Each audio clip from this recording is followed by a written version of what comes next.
Alors, à l'occasion de la Toussaint, ce serait intéressant de revenir sur la relation que l'on peut avoir aux morts, au-delà de Halloween où on se fait peur, et puis l'éventuelle visite au cimetière pour commémorer les gens qu'on a perdus. Qu'est-ce qui te semble important de rappeler pendant cette période de la Toussaint ? La chose primordiale pour moi dans cette question des morts, c'est de se souvenir que les morts ne sont pas seulement des anciens vivants. Que être un mort, ça n'est pas être un ex-vivant qui serait juste comme un bibelot qu'on a déplacé sur l'étagère et qu'on a mis dans le placard qu'on ne voit plus. C'est qu'il y a véritablement un changement de statut de la personne dont on parle. Et là, il faut ramener quand même peut-être la question de l'âme qu'on a souvent évoquée, qui est que quand on meurt, l'âme passe et le corps ne passe pas. Donc on ne peut pas avoir la même relation avec une chose immatérielle qu'avec un être physique, ce qui ne veut pas dire qu'on ne peut pas avoir de relation. Tu parlais d'Halloween. Halloween est une fête païenne qui au départ, je pense, a beaucoup de sens, mais qui rappelle que les âmes défuntes sont toujours susceptibles de revenir et de nous hanter, et de nous harceler, etc. Et qu'il y a une sorte d'équilibre relationnel à trouver avec elles pour qu'on ne soit pas persécuté et qu'on ne soit pas non plus dans l'oubli.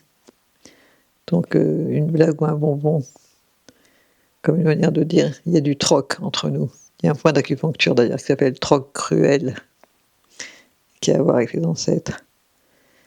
Donc un mort, c'est quelqu'un qu'on a connu, qui est passé sur un autre flanc, et qui à bien des égards s'est dépouillé de beaucoup des choses évidemment qu'il attachait à la vie physique.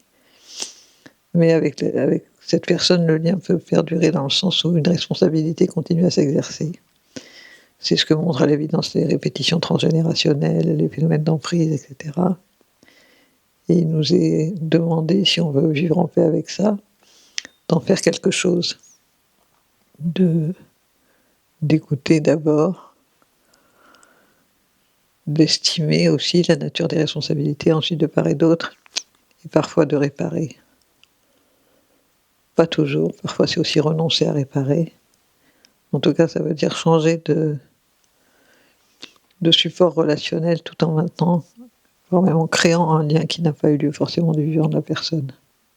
Ce qui me vient à l'esprit en t'écoutant, c'est la façon dont des personnes qui viennent de perdre quelqu'un peuvent faire l'expérience assez intime de moments comme ça de connexion, de communication avec la personne qui vient de mourir. Souvent, c'est des choses qui sont partagées à demi-mot, où elle sait pas... c'est pas clamé sur la place publique. Et la question que je me pose, c'est comment est-ce qu'on peut doser un peu ces relations-là ? Parce que ça peut s'entendre au moment où la mort survient d'un de nos proches, et la façon dont peut-être le deuil nous rend disponibles. Mais qu'est-ce qui se passe pour des défunts qu'on a oubliés depuis longtemps, qu'on connaissait finalement même pas de leur vivant ? Comment est-ce qu'on peut savoir aussi duquel on doit s'occuper ou être particulièrement vigilant ? Je vais répondre seulement à partir de ce que je connais, parce qu'il y a sûrement beaucoup de réponses possibles. Il me semble que quand un mort a besoin de nous, il se manifeste. Il sort de l'ombre, pour prendre une couleur, un visage, affirmer une demande. C'est relativement rare,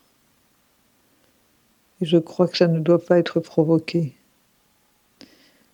Là, je pensais en t'écoutant à la question de la loyauté, et que la loyauté parfois se trompe beaucoup quand du côté des vivants on veut rester loyal au mort tel qu'on l'a connu de son vivant, c'est-à-dire on lui prêtant toujours les mêmes intentions, les mêmes attentes, parfois les mêmes contrats d'obligation et de soumission. Et je suis persuadée d'une chose, c'est que les morts ont besoin de vérité. Je parlais aujourd'hui du livre, la trilogie d'Ender, qui raconte l'histoire d'un homme qui se retrouve à être le porte-parole des morts et qu'on invite à toutes les funérailles importantes pour qu'ils disent la vérité sur ce mort. Je crois que c'est une libération de dire ce qu'un vivant a été, et ce qu'il a raté, là où il a été minable, etc. Parce que ça libère toute une sorte de cage de mensonges. Donc passer sur un autre flanc vis-à-vis de l'âme de quelqu'un d'autre, c'est toujours en allant vers plus de possibilités de sincérité. Ça, je crois que c'est très important. Y compris pour reconnaître que de son vivant, on ne s'est pas rencontré, on ne s'est pas aimé, on s'est raté, on s'est parfois fait du mal, on s'est trompé, quoi. Et je ne veux pas dire que c'est pas grave, mais ça continue. Le lien peut continuer à évoluer. C'est pas fini pour toujours. Oui, finalement, peut-être que dès lors qu'on commence à s'intéresser à l'histoire ou aux histoires de nos familles, et d'aller mettre du conscient dans parfois des histoires qui sont soit tronquées, soit répétées tellement qu'elles ont perdu tout leur sens, qu'on fait déjà ce travail-là de relation aux défunts, même si c'est pas tel qu'on l'imagine ou très individualisé comme on peut parfois en faire l'expérience lorsqu'on vient de perdre quelqu'un et qu'on a vraiment cette sensation que c'est cette personne-là qui est là pour nous aider ou nous accompagner ou nous dire quelque chose. Finalement, ça appartient à chacun. Est-ce qu'il y a autre chose que tu aimerais dire à ce sujet ? Pour moi, ce que tu dis, ça évoque des plans différents en termes d'engagement. Le mort qui nous apparaît ou dont on entend la voix ou par lequel un petit signe nous rappelle son existence, etc.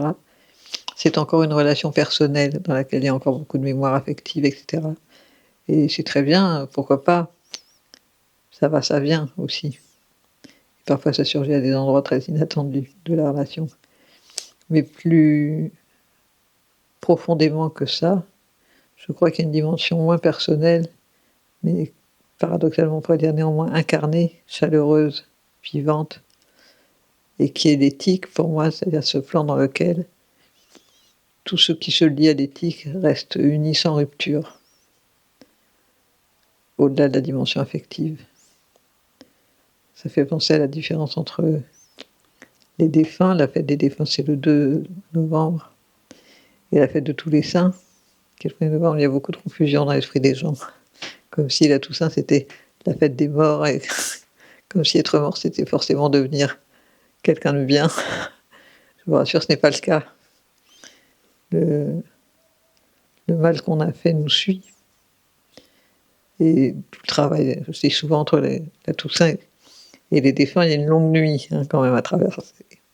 Et cette longue nuit, c'est celle dans laquelle tous les manquements éthiques créent une grande opacité. Qu'effectivement, nous, en tant que vivants, nous avons à travailler, à traverser, pas pour eux, mais je dirais entre eux et nous. Et entre nous. C'est ça que je voulais ajouter. Merci beaucoup, Carole. Merci à vous de nous avoir écoutés sur ce thème de la Toussaint et de ces longues nuits qui ont leur rôle. En attendant, scintillez pour nous, faites-nous part de vos retours, de vos commentaires, ça nous fait du bien, ça nous porte, et on vous dit à très bientôt.